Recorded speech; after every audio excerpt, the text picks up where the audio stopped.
Hi everyone, welcome to HASSE Motivational Webinar. We're coming at you live from Houston.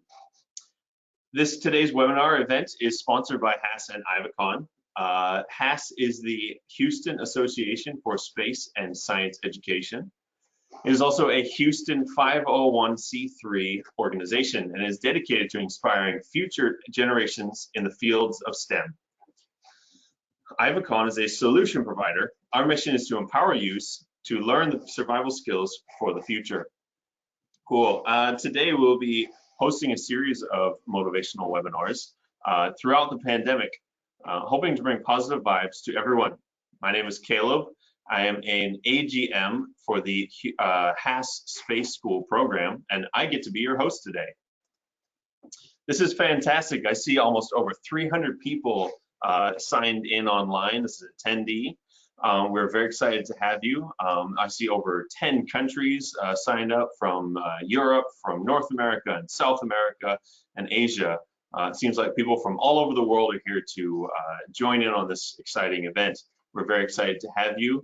I also see some HASSE alumni. I see some of my kids out there, some of the kids that I got to take to space camp. Super excited to see you guys joining us.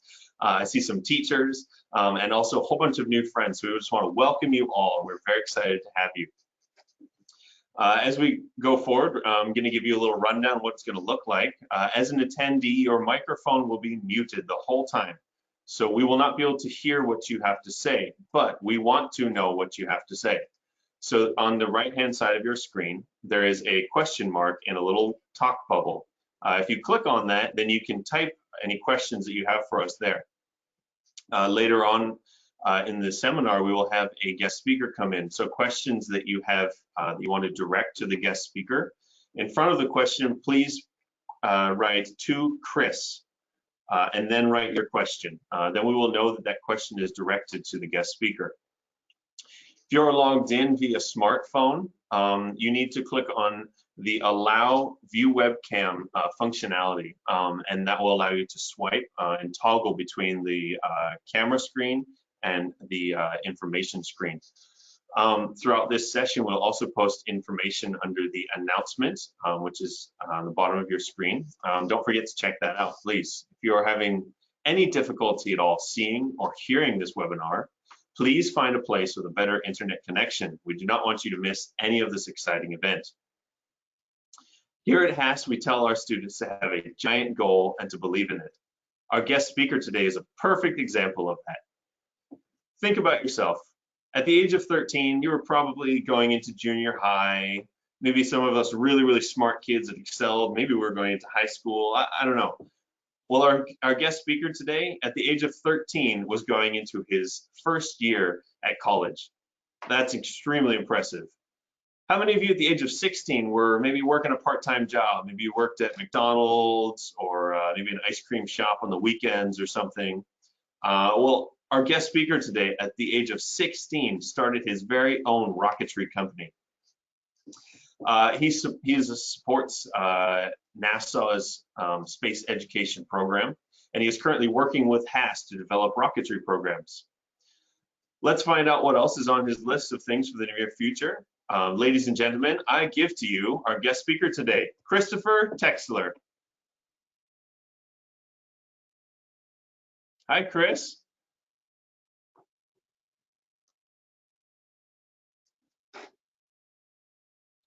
We can't hear you, Chris. Can you turn your microphone on for us, please?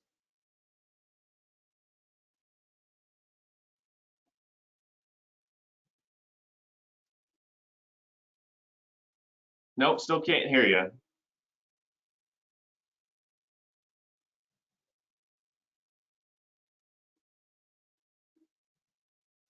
We're still not hearing you, Chris.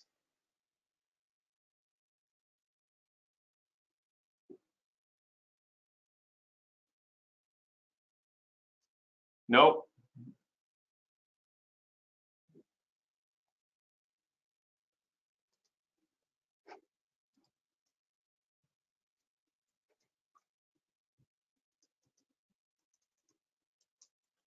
Chris, can you just try maybe logging in again?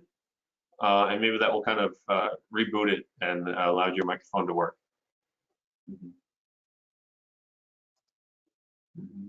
Thanks for your patience, guys. Sorry, technology does this sometimes. Nothing is perfect and nothing works the way we want it to, but we're working hard to get it figured out, and we're hoping to hear from Chris shortly in a moment. Thanks for your patience.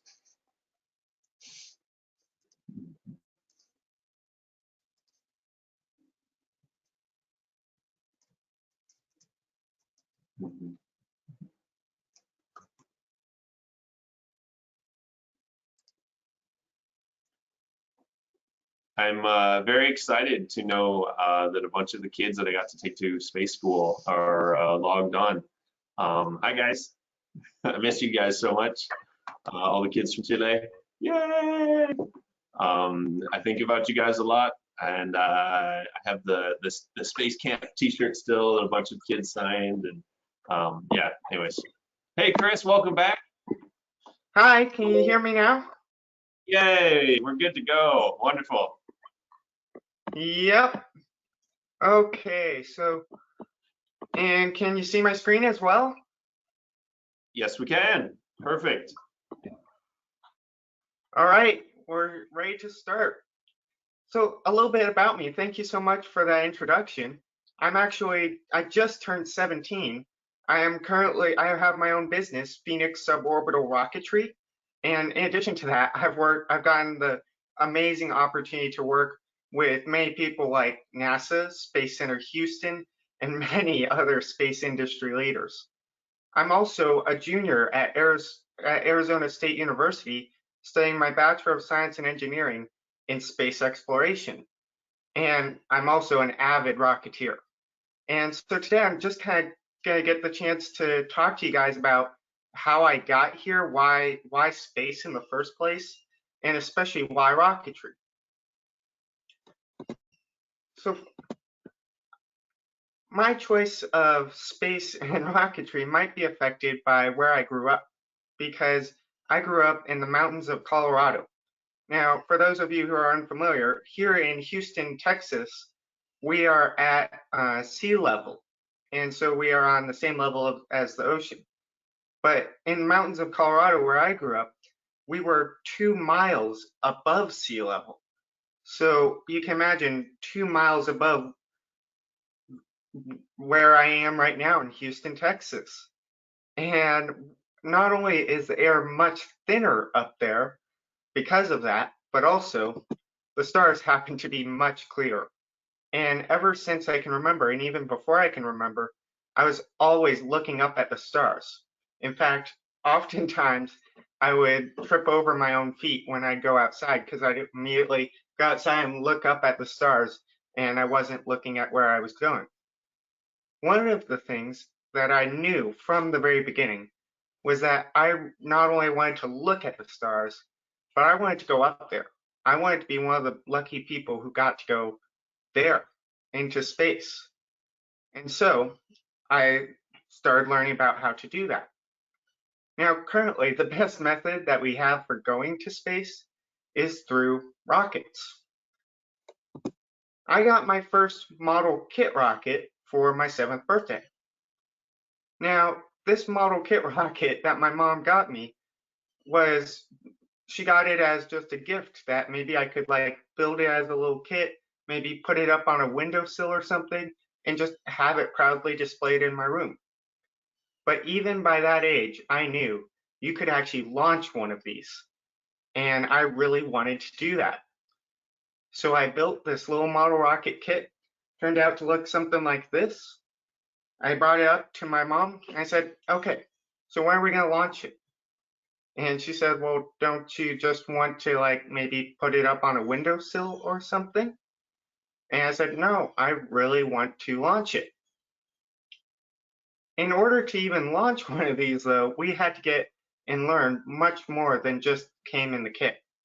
We had to do stuff like learn exactly what we needed to get. You need to get propellant for the rocket. You need to get a whole launch setup just to launch this. And you also needed to learn some stuff. You needed to learn how to set up the launch pad, exactly where is a safe place to launch it and when should you launch it. But I was determined to get this rocket off the ground.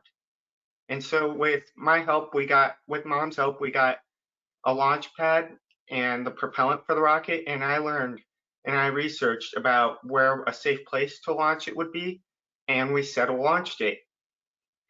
So launch day arrives, and we go out to the local park, and we set up the launch pad, and I load the rocket on after putting the propellant in, and I run the ignition wires out, because this wasn't just some firework that you could light and run away. And we count down 3, 2, 1. I press the button and it actually launches. And this was a really amazing experience for me, not only because it was a rocket.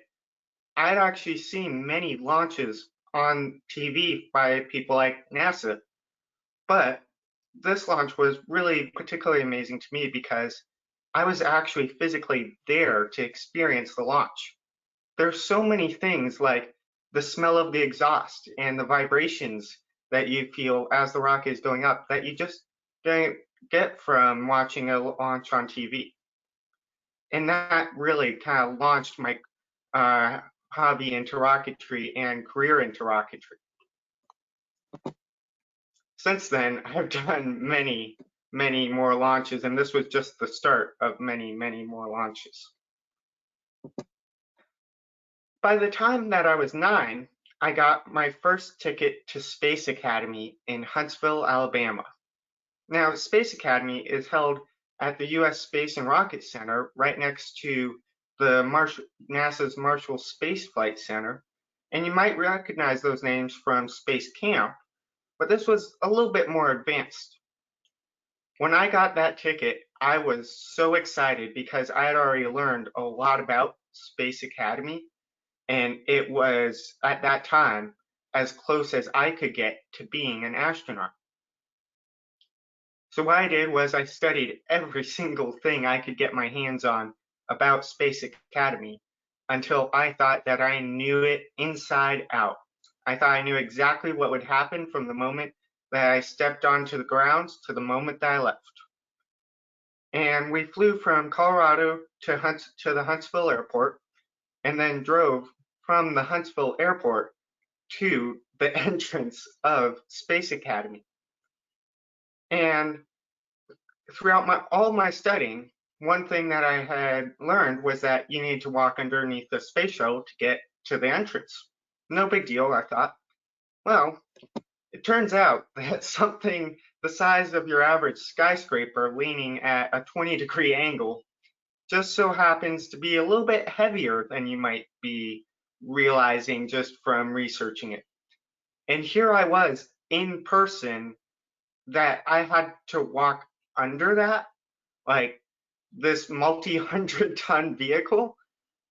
It was really terrifying for me, but I gathered up the courage and I walked under. And that was really only the start of that amazing experience.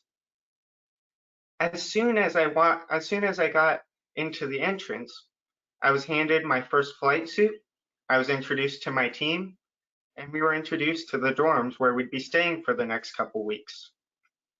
And so Space Academy itself was really interesting, but what I think is more interesting looking back on it is the fact that we were on the grounds of an active NASA Space Flight Center. And so you had really cool things like actual spacecraft being built right there. One of these that I recognized as we were passing by, it was kind of poking out of a curtain, was the beginnings of the Orion spacecraft. The Orion spacecraft is going to be the command module that takes us back to the moon. But back then, it was just in its very early stages of actually being built. But I was still able to recognize it, and I asked if I could stay behind to kind of take a look at it. And so my chaperones agreed, yeah, you can stay behind and look at it. And there were actually some people working on it. And so I got to talking with them. And one thing that really fascinates me looking back at it again is that when I was talking to them and asking them questions, they were actually happy to answer. They were grateful to share this kind of information with someone else. And so that really inspired me in one of my mottos, which is to aim farther and really sharing my knowledge. I got to go back 2 more times, each better than the last. But on the last trip that I got to go back, on the last trip when I was coming back from Space Academy, I had a really interesting experience and a really kind of serendipitous meeting. So we were flying in and out of the Huntsville airport to get to and from Space Academy. And for context, the Huntsville, Alabama airport is relatively small. Only a couple gates are where the planes dock so that passengers can board. And I had just finished a couple weeks of intensive space. And so I was hyped up on space and talking to anyone who would listen, and even some people who wouldn't.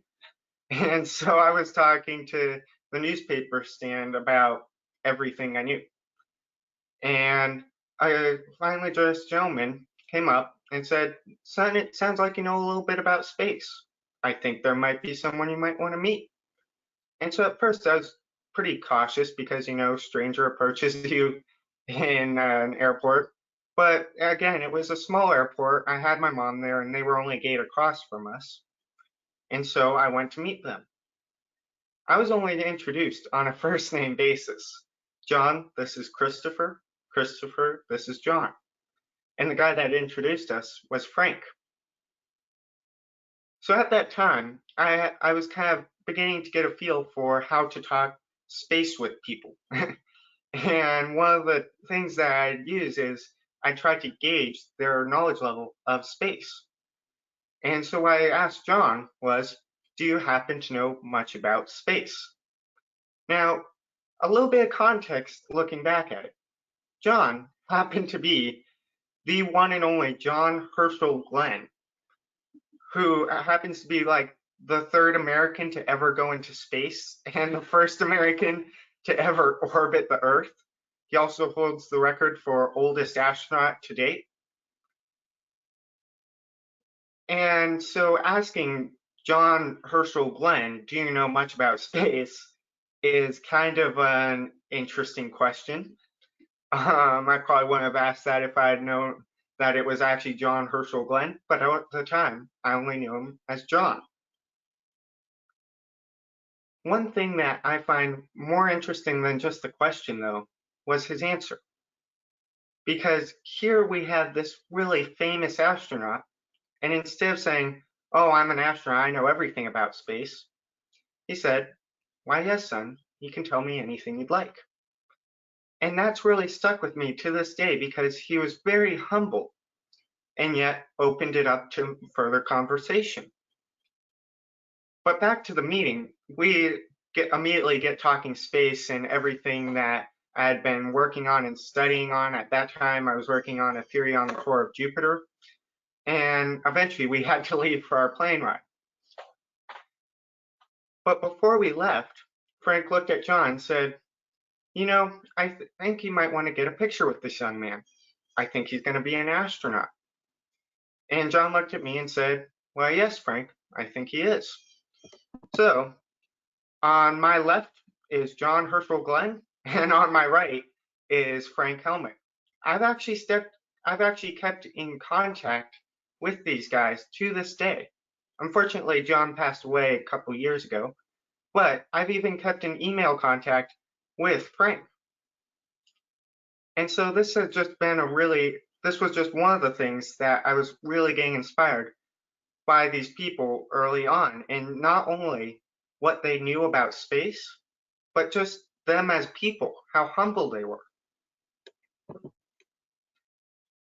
Around this time, I was also starting to learn about flight, because one thing that astronauts do before they go up is they learn all they can about in-atmosphere flight, because rockets, for the most part, stay in atmosphere before they go up, before they make it all the way to orbital space. And so how I chose to do this was to go for my private pilot's license. And this was really challenging because I had to work through ground school and more advanced math than I had ever before. And I had to figure out how to get flight hours or hours in a plane. But I was able to work through ground school, and I'm still building up flight hours. And so this was just one of the kind of stepping stones that is on the way to being an astronaut. Around when I was 13, I entered college. Now, not only were the classes now getting harder, but I was starting to build a little bit bigger rockets. Instead of just building little model kits like these, I was starting to build things like this, which I can't even fit fully in frame. I don't know if you guys can see it, but I can't even fit the fins of this rocket in frame, and it's going to go way over 30,000 feet instead of the couple hundred feet that the model kit rockets were going. Now, this is also around the time that I started making 4 major developments and changes in my rockets. The first one is that I was starting to do something called scratch building. Now, you can get really large rocket kits, and there's certainly nothing wrong with that. It's an amazing way to go through rocketry. But I knew that I wanted to aim further and go further in my rocketry. And so the way that I wanted to aim further and really push myself was to build higher and faster rockets. And the way to do that was through scratch building a rocket. And so what scratch building a rocket really is that you're starting with a clean slate. You're not starting with a kit. You're actually designing out the rocket virtually, and even sometimes on paper. And then you're sourcing the materials and cutting the materials out and kind of piecing everything together based on the design that you made to fully build and design a rocket. One thing that this allows for is that you're not only able to customize the entire rocket based to your needs, however, but you're able to learn about every single piece of the rocket and why it does what it does. One of the other major advancements that I did around this time was I started sourcing material, because these rockets get expensive really fast. Once you get a little bit larger than the kit rockets, it can get really expensive. And I was also attending college, which is also really expensive. And so I didn't really have the money left over to be buying materials for these rockets.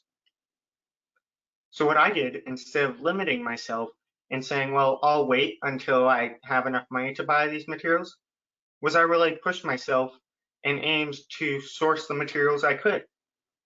And one unique thing that this resulted in was not only that I found that cutoffs and scraps from the engineering college were actually still pretty useful.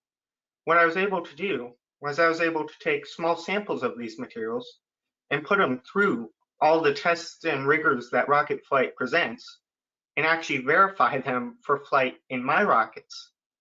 And this is something that I don't see often done, primarily because it's really difficult to test and kind of verify these materials for flight in the harsh environment that is a rocket. But this really culminated in something that allowed me to fly higher and faster. In fact, I wanted to go even further beyond what you can even safely fly without a license. And I wanted to get something called my Level 1 high-powered rocketry certification. What this would allow me to do is this would allow me to fly even bigger rockets. And that is what I wanted to do. I wanted to really expand my rocketry.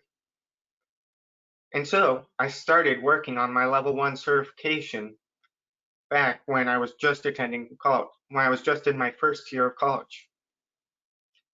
And getting your level 1 certification is much more than just launching a rocket and then getting your certification. No, it requires a whole bunch of testing beforehand. You have to verify you have to find someone to not only mentor you, but who can also give you the actual tests. You have to actually build the rocket and design the rocket. And I chose to take a pretty unique path on this. I chose to combine all of the skills that I had previously learned into this high-powered rocket that I was now building. I chose to do the design entirely from scratch so that I could really kind of work around the materials that I sourced. I chose to source those materials from whatever I could find, even using things like plastic straws and fiberglassing them to make them stiffer to use as launch lugs. And I designed and built my first level 1 high-powered rocket. We were also getting outside of the realm of stuff that you could just go to a park and launch. I now had to find an actual high-powered launch event, and not only an event, but a location, which just so happened to be middle of nowhere, literally about 40 miles south of middle of nowhere. Actually, there is a town called Middle of Nowhere. And so I found a launch event and I found the location. I went out there, and this time I completed some pre-flight checks. We tested the rocket, we tested my knowledge. We loaded the much larger propellant in the rocket, and we took it out to the pads. We loaded it on the launch rail, which we actually had to, which the launch rails actually fold down, because now instead of just a couple feet tall, these things can grow over 15 or 20 feet tall. We now wired back the ignition wires. Instead of about 20 feet, we wired them back a couple thousand feet so that you could just barely see the rocket even. We counted down 5, 4, 3, 2, 1. I pushed the launch button and it went up, and it was much louder, and it was much faster than any of the rockets that I had previously experienced. It was immediately out of sight, but you could still hear it, and it almost felt like I needed earplugs, although it was perfectly safe. And this was my first really welcome to high-powered rocketry. Since then, I've launched many, many more high-powered rockets. And so with high-powered rocketry, you're getting a lot more advanced than just the kits. And you might be wondering, well, they kind of look like kits. How exactly are they more advanced? Well, in a high-powered rocket, it comes down under a parachute, or it floats down under a parachute, just like a normal kit rocket. But the methods of deploying that parachute are a little bit different, because what normally happens in a high-powered rocket is that as soon as you coast to apogee, the parachute's actually stored in this lower section of the rocket. And in order to get that parachute from the lower section to the outside of the rocket, where it can really be useful, well, you need to somehow split the rocket apart. And how a lot of rocketeers will do this is they'll actually trigger a small explosion inside this portion of the rocket. And what that really does is it doesn't blow apart the rocket. It's not enough to do that, but it's enough to pressurize this section of the rocket such that you can pop it apart, and in there is where the parachute is stored. And this is how a lot of high-powered rockets work. So the main troubles that this can pose, though, is, well, how exactly do you trigger that black powder charge, or whatever kind of explosive that you're using? How exactly does the rocket know to trigger that black powder charge? How does that really work? Well, one of the ways that that works is through flight computers. And so what a flight computer does on board these high-powered rockets is they can really do anything from logging the data about the rocket to even triggering events like the parachute on board the rocket. What I saw most recently was that some of the flight computers out on the market can actually be quite limited in what they can do. And so what I thought was, well, it can't be that hard. I'm just going to design and build my own.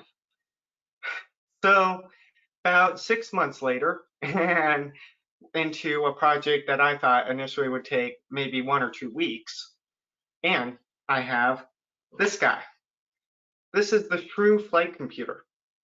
Now, what this computer does is it actually logs data about the rocket, because even though you can build really accurate simulations, and you have to before you fly these rockets, you really want to know after you get the rocket back exactly how high it went on that flight, exactly how fast, even sometimes what the environment was up like there, what was the temperature like, what was the humidity like, stuff like that.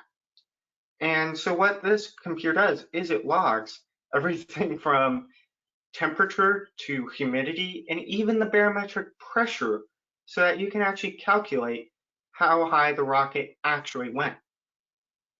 And this can be immensely useful, not only for the fact that you now have that data, but also because you can now use that data to kind of fine-tune your simulations and a whole bunch of other stuff.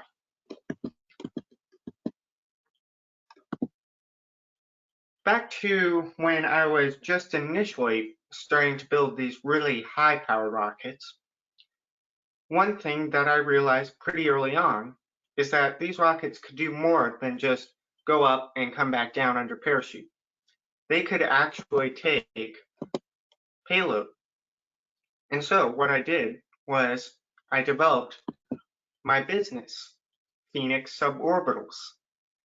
Now, you might be wondering, it's a little bit of an odd name for that, Christopher. Why Phoenix?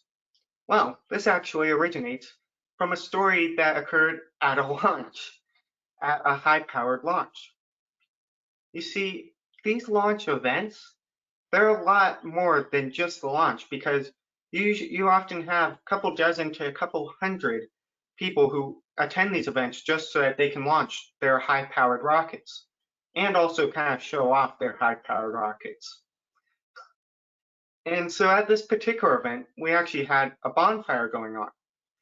And so we were all kind of sitting around the fire one night, and I noticed that someone was about to throw what looked like a piece of a rocket into a fire. I said, wait, why are you throwing that away?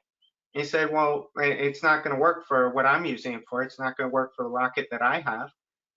And I asked, well, can I have it? I could probably use it. And said, sure, if you can make use out of it, feel free.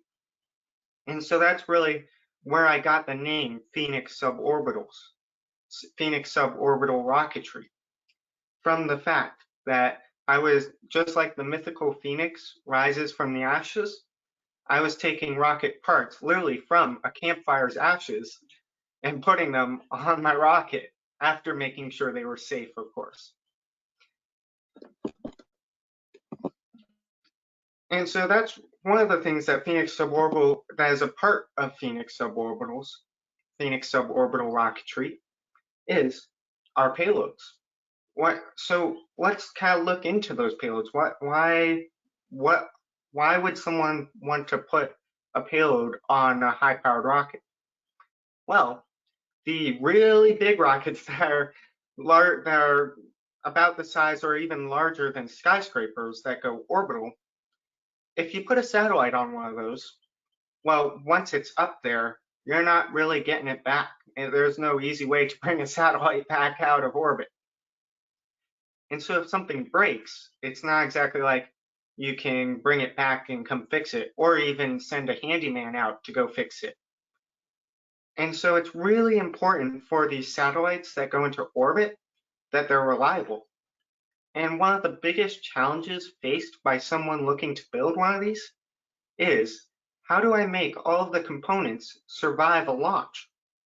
Because these launches can get pretty rough on the satellites. They can experience many G's of force, a ton of aerodynamic pressures, just a whole host of kind of challenges. And one thing that my high-powered rockets do is they perfectly and accurately simulate those forces, because these rockets can pull upwards of 49 G's of acceleration, which can really put anything in the rocket under a ton of stress. One thing that these rockets do that orbital rockets don't do, though, is that you get your stuff back afterwards because they come down under parachute. And so that can really help, because someone can test their equipment on one of these high-powered rockets, get it back, and then further, based on that, iterate their design. And in addition to that, I also sell those flight computers that I was talking about. And that's Phoenix Suborbitals kind of in a nutshell. But how does this all kind of tie into what I'm going to be doing next? What am I going to be doing next? Well, in the immediate future, I'm going to be continuing and finishing my degree in space exploration as a Bachelor of Science in Engineering. I'm going to further my rocketry even more, and I'm going to be an astronaut. That is really my goal. And so not only do I want to be an astronaut, but the reason why I want to be an astronaut really is because I want to bring stuff back to Earth. I want to go up there to study and really make scientific discoveries and then bring them back to Earth to share. And one of the reasons why I think that the suborbital rockets that I'm currently working with can really help with that is the fact that by learning the systems of a suborbital rocket, I no longer have to really learn those systems while I'm flying the rocket. And so that can really let me actually make those scientific discoveries and really bring them back and really be able to focus on that. Will I still be doing suborbital rocketry? Well, of course, even after I've gone up and come back down, I'm still gonna do suborbital rocketry. After all, an astronaut's gotta do something when they're not astronauting. So now I hand it over to you guys. How will you guys aim further? What questions might you have?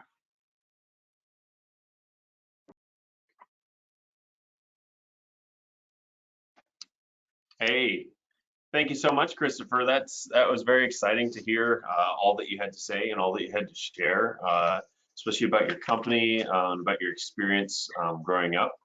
So yeah, we do have a bunch of questions kind of lined up. Some people have been asking, so I'm going to go ahead and ask you questions one by one. A question that a lot of people asked, so we'll kind of call it a group question. It said, what did you do in order to get into the university and to make your dream come true? And how did you get into college so early? That's actually a great question. So how I kind of worked through my school and academic career is that I started reading, writing, and talking at a very early age. So I got to enter into school at a very early age initially. And also, I grew up in a small town, and so our school was still a full elementary, middle, and high school system. But one of the things I got to do with that was I got to not only take online classes, but I got to really kind of make sure that I was academically at the level that I was working at, which really allowed me to kind of go ahead. And eventually what I did was I met the testing requirements to get my full high school diploma. And so I was able to get that by the time I was 12. And then when I was enrolling at college, one of the interesting parts was they didn't really ask for my age until the final process. And so it was just kind of, okay. Cool. Wonderful. Thank you. Awesome. And the next question is from Urara Kono. It says, you made many hyper rockets. Are you thinking of making new kinds of rockets? Short answer to that, always. So pretty much all of the rockets that I make these days are new rockets, because the way that I design and build these rockets, no one has ever done that exact design before.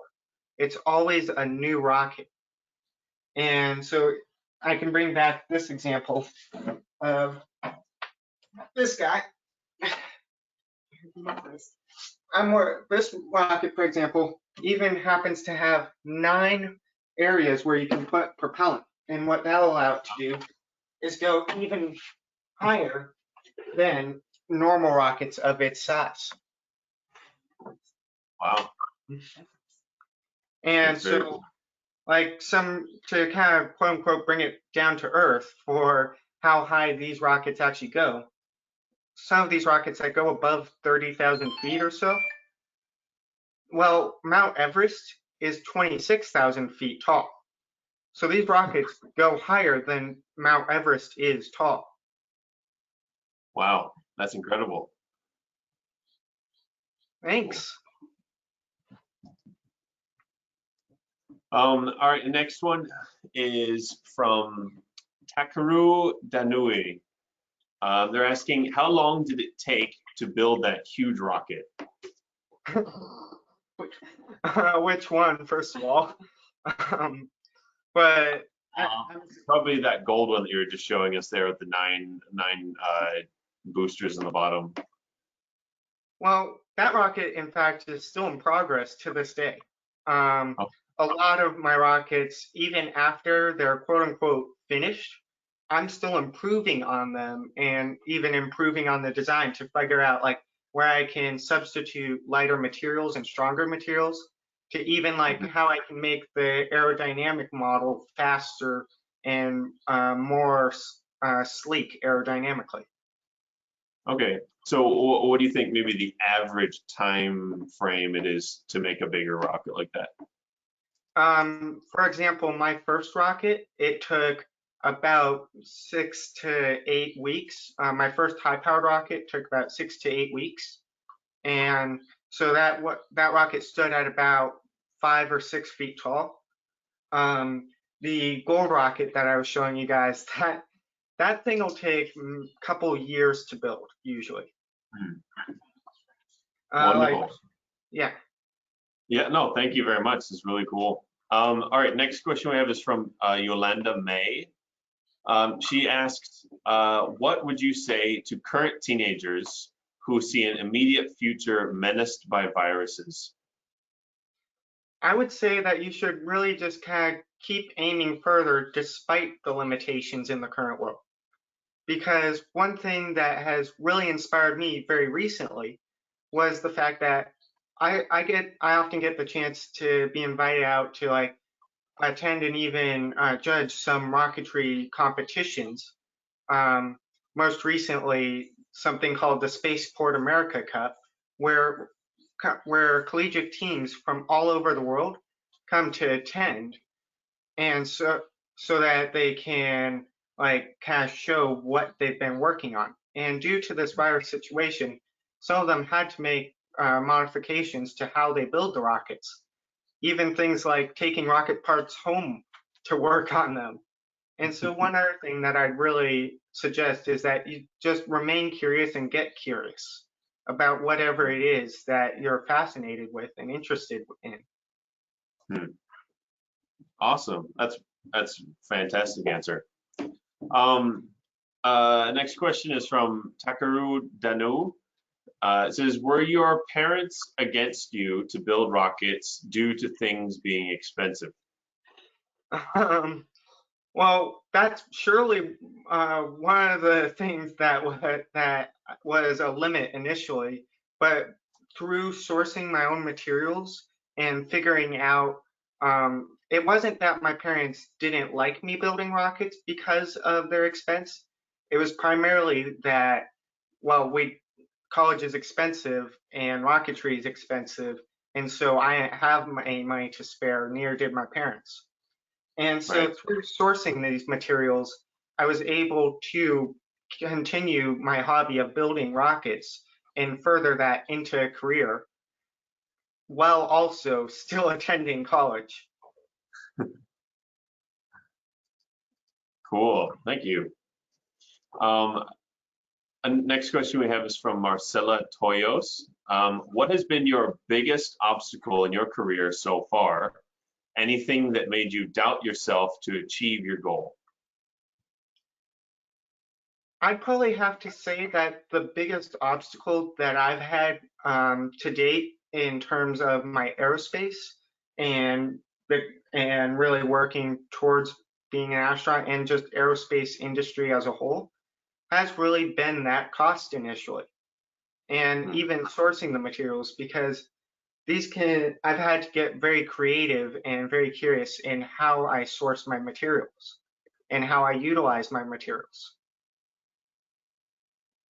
Yeah, I can imagine it must be just incredibly expensive to buy all the materials, and buying black powder and all that stuff. Just it's not something you can go to like Walmart or whatever and just pick up and you're like, oh, I'm out of that, I'll just go pick some up. All right, so the next question we've got is from Stephanie Ruse. It says, how do you manage to do all these things at the same time? Well, I'll start off to answering that question by saying I do somehow usually get 8 hours of sleep. But oftentimes it's mainly just careful time management of keeping my priorities in order such that I'm still keeping, first of all, family first, and then progressing in academics and all of the kind of not really required, but mainly stuff to get to my goal, and then finally working on my passion and kind of not really hobby, but just my passion of rocketry and aerospace engineering and sharing that knowledge. Cool, thank you. Next we got Sebastian Bruchier. He's asking, how many rockets did you launch in your time as a student? Oh gosh, over 100, easily over 100. Primarily because these rockets, they're not one launch deals. You don't build them, launch them, and then that's it. With a lot of these rockets, like one of my kind of older designs, I've flown 14 times now. Wow. And one of the things that also contributes to the launches themselves is the fact that I've been teaching and sharing my knowledge. So I've been teaching a lot of rocketry classes where we launch rockets. Cool. Yeah, that's cool that you can actually relaunch a bunch of rockets, because obviously the ones that go to space, we can't really use those again. Yeah. All right, next question from Gabriel Matamala. Where can I find information and materials to build a rocket? There are a lot of great areas where you can find information, and I'm glad that you're really getting curious in rocketry. Some of the areas that I'd recommend are something called the National Association of Rocketry if you're in America, but there are many other sites and places that you can go to learn a lot about rocketry. In fact, pretty soon I'm going to be teaching a rocketry class in conjunction with HASSE called RocketWorks. Yeah, we'll get to that in a couple minutes after the questions, but yeah, nice little teaser in there. The next question we have is from Dun In Dong, and they say, where do you build your rockets? The short answer to that is anywhere I have space and a table. Currently, one of the things that I'm working with is, because of the current environmental situation, I'm primarily working at either home or at a table where I have all of the tools that I've been able to build kind of set up, because not only am I building these rockets, oftentimes I'm building the specialized tools that are required to build these rockets. Cool, thank you. Next question is from Xuan Zhou. It says, why do we need to study the universe? We don't necessarily for our survival need to study the universe, but I'd say for our kind of survival as a species, we need to study the universe, primarily because it's kind of a part of the human drive, pushing further out to see what is out there, and bringing it back to share with others.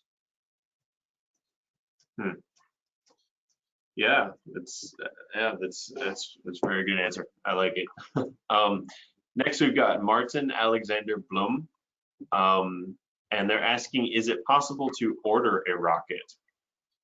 Oh yeah, no, you can get a small rocket kit like the one that I have here from a hobby store, but if you want to go much bigger than that, you're either going to have to go with like a rocketry class like the one that I'm teaching, or you can even order a rocket from me, because that's another aspect of Phoenix Orbital's that I didn't bring up in the presentation. I build customized designs for people who want to launch. Cool, that's fantastic, yeah. The next question we have is from Jason Zhang. It says, how much time did you spend on building a rocket? Again, a ton of time for the huge rockets, but for the kind of, when I was just entering into rocketry and I was building something that was quote unquote small, I mean 6 feet for a rocket isn't that small, but it's small in the field that I've now gone into. For those rockets, it usually takes between 6 to 8 weeks. Cool, thank you. Yeah. All right, next we've got from Felipe. It says, have you ever had an accident with your rockets? I've had a bunch of accidents with rockets, but one thing that I'd like to kind of say about that is that I'm actually more proud of my, not accidents, but unexpected outcomes than I am of the successes. Because one thing that is especially true in rocketry is that if you're not failing, you're not pushing the envelope. And also, if you're not failing, there's no opportunity to learn from. You're right. And so one thing that I really like to do is whenever I have an unexpected outcome, I really try to analyze, okay, why did that happen like that? And how can I change that so that in the future it doesn't happen? Yeah. Awesome. Thank you. All right, we got another one from Brady Zhang. And it says, how do you track your rockets when they fly out of sight? There are a ton of ways to do that. One of the most recent ways that I've been working on in conjunction with the other ways is actual optical tracking. So as a part of my fascination with space and going there, I've also had a history in astronomy. So I have a couple of telescopes that I'm using as optical trackers. But another way to do that is through actual computer systems that use things like GPS and radio frequency, so that you can have a ground station that stays on the ground, and you can have a small like transmitter that stays on the rocket, and the ground station will track that transmitter as long as it's still inside the rocket. Cool, thank you. All right, we've got 2 questions left. So we're gonna ask, one of them is from Benjamin Martinez Mall, and they're asking, what else do you do besides building rockets as a hobby? I have plenty of other things that I like to do as hobbies. I've